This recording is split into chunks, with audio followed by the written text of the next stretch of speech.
ഇത്തവണ നമ്മൾ വിഷു ആഘോഷിക്കുന്നത് വീട്ടിലാണ് കേട്ടോ. ഞാനങ്ങനെ നാട്ടിലെത്തിയിട്ടുണ്ട്.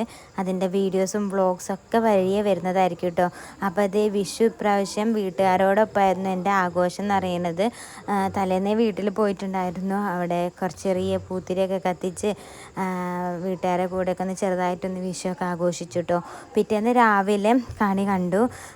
കൃഷ്ണനെയൊക്കെ ഒരുക്കി വെച്ചിട്ടുണ്ട്. നമ്മളെക്കൊണ്ട് കഴിയുന്ന രീതിയിൽ കുറച്ച് ഫ്രൂട്ട്സൊക്കെ വെച്ചിട്ടുണ്ട്. കണിക്കൊന്നൊക്കെ വളരെ കുറവായിരുന്നു കേട്ടോ ഇവിടെ കിട്ടാൻ. ഈ സമയമായപ്പോഴത്തേക്കിനും കണിക്കൊന്നൊക്കെ പൂത്ത് കഴിഞ്ഞിട്ടുണ്ടായിരുന്നു. പിന്നെ ഇത് ഞങ്ങൾക്ക് എല്ലാവർക്കും അങ്ങോട്ടും ഇങ്ങോട്ടും വിഷു കൈനീട്ടം കൊടുക്കലും വാങ്ങലൊക്കെ ആയിരുന്നു കേട്ടോ.